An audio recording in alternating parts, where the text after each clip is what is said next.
নমস্কার বন্ধুরা, আজকে আমি উচ্ছের একটা চটপটে রেসিপি নিয়ে চলে এসেছি। তার নাম হলো আচারি উচ্ছে। নামটা অবশ্য আমি নিজেই রেখেছি। এই রেসিপিটার নাম আমার জানা ছিল না, মায়ের থেকে শেখা। মা তার এক নেপালি বন্ধুর থেকে শিখেছিলেন এবং নাম দিয়েছিল নেপালি উচ্ছে, কিন্তু আমি এর নাম দিয়েছি আচারি উচ্ছে। আপনারা এই উচ্ছেটা বানিয়ে যদি রুটি, পরোটা, ভাতের সাথে খান, দেখবেন তেঁতোর ভাবটা কিন্তু একদমই লাগে না। যারা উচ্ছে খেতে পছন্দ করেন না তারাও কিন্তু অনায়াসে খেয়ে নেবে। আর যদি এই রেসিপিটা ভালো লাগে একটা লাইক করবেন, বন্ধুদের সাথে শেয়ার করবেন। চ্যানেলে নতুন হয়ে থাকলে সাবস্ক্রাইব করে পাশে থাকার অনুরোধ রইল। এই রেসিপিটা খুব চটজলদি হয়ে যায়। আসুন আপনাদের দেখিয়ে দিই আমি কিভাবে এই রেসিপি তৈরি করেছি। মিডিয়াম সাইজের আমি 7-8টা উচ্ছে নিয়ে নিয়েছি। উচ্ছেগুলো খুব ছোট ছোট করে কেটে নিয়েছি, ঠিক এরকম সাইজের উচ্ছেগুলো। যদি বীজ থাকে বীজগুলো বাদ দিয়ে দেবেন। দেখুন কত ছোট ছোট করে কেটেছি, এতে উচ্ছেটা খুব তাড়াতাড়ি রান্না হয়ে যাবে। আমি উচ্ছেগুলোকে সেদ্ধ করে নেব। সেদ্ধ করে যদি জলটা ফেলে দেওয়া যায় তাহলে উচ্ছের তেতো ভাবটা অনেকটাই চলে যায়। আপনারা ভেজেও রান্না করতে পারেন। আচারি উচ্ছে বানানোর জন্য কিছু মশলা নিয়ে নেব। আমি এখানে নিয়ে নিয়েছি গোটা ধনে 1 চামচ আর কালো সর্ষে নিয়েছি 1/2 চামচ।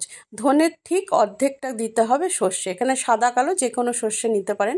সর্ষের ঠিক অর্ধেক দিতে হবে মেথি। আর মেথি, সর্ষে, ধনে কিন্তু একদম দিতেই হবে, নাহলে এই তরকারির সেন্ট কিন্তু উঠবে না। আর তার সাথে দিতে হবে 5-6 কোয়া রসুন আর একটা শুকনো লঙ্কা দিয়েছি, খুব বেশি ঝাল দেবো না।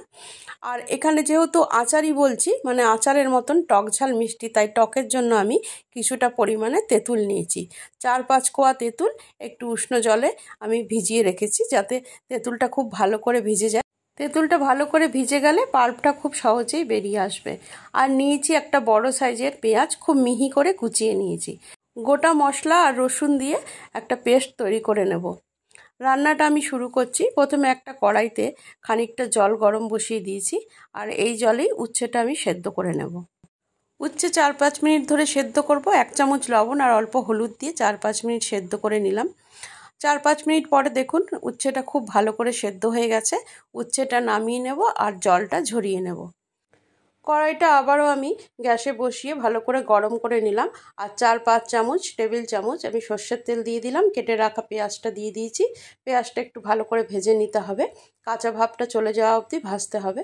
পেঁয়াজটা ভাজার সময় 1 চামচ লবণ দিয়ে নিলাম, তাতে পেঁয়াজটা খুব তাড়াতাড়ি নরম হয়ে ভাজা হয়ে যাবে। আর পেঁয়াজ ভাজা হয়ে গেলে বেটে রাখা মশলাটা দিয়ে দেবো, আর দিয়ে দেবো মিক্সার জারটা ধুয়ে অল্প জল আর মশলাটা ভালো করে মিশিয়ে নিতে হবে। এবার এখানে অ্যাড করে দেবো 1/2 চামচের মতন হলুদ গুঁড়ো আর 1 চামচ কাশ্মীরি লঙ্কার গুঁড়ো।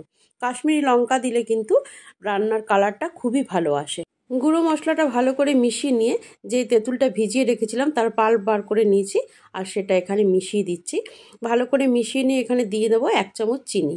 চিনিটা কিন্তু স্বাদ অনুযায়ী দিতে হবে, কারণ টকের সাথে চিনি নুনের যেন ব্যালেন্সটা একদম ঠিকঠাক থাকে, তবেই কিন্তু রান্নাটা স্বাদের হবে। আর মশলাটা ভালো করে একটু তেল ছেড়ে দিলে আমি সেদ্ধ করে রাখা উচ্ছেগুলো এখানে মিশিয়ে দিচ্ছি মশলার সাথে। ভালো করে মিশিয়ে নিয়ে 1/2 কাপের মতন জল দেবো। যেহেতু উচ্ছেটা সেদ্ধই আছে তাই বেশি জল দেওয়ার দরকার নেই। 1/2 কাপের মতন জল দিয়ে ভালো করে মশলার সাথে উচ্ছেটা রান্না হতে দেবো। 5-7 মিনিট ধরে রান্না হতে হবে, কারণ জলটা শুকিয়ে গেলেই আমার রান্নাটা কিন্তু কমপ্লিট হবে না। মশলাটা যেন একটু ভাজা ভাজা হয় উচ্ছের সাথে। যত মশলা ভাজা ভাজা হবে আপনারা যদি রান্না করেন দেখবেন তত মশলার স্মেলটা সারা ঘরে ছড়িয়ে পড়বে। আর এই স্মেলটাই কিন্তু একটা খুব সুন্দর লাগে, আর খেতে তো দারুণ লাগেই। আর নুন, মিষ্টি আর টকটা যেন একদম ব্যালেন্সে থাকে, কোনোটাই যেন বেশি না হয়ে যায়। দেখবেন এই উচ্ছেটা আপনারা রান্না করে আপনাদের ভালো লাগবে, আর অবশ্যই আপনারা আরেকবার বানাতে চাইবেন।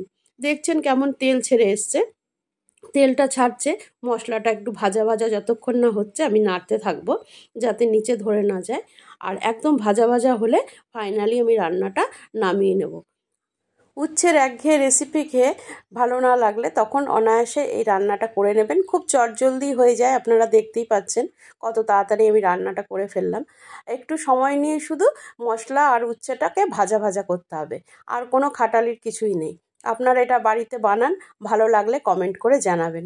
আচারি উচ্ছে আমার একদম রেডি। দেখুন দেখতে কি সুন্দর হয়েছে, খেতে কিন্তু তার থেকেও সুন্দর হয়। আর একটা কথা বলা হয়নি, আপনারা তেঁতুলের পরিবর্তে কিন্তু এখন কাঁচা আম পাওয়া যাচ্ছে, কাঁচা আমটাও ব্যবহার করতে পারেন। তাহলে আজকে এই পর্যন্ত, আবারও দেখা হবে অন্য কোনো রেসিপির ভিডিও নিয়ে। সবাই খুব ভালো থাকবেন। নমস্কার।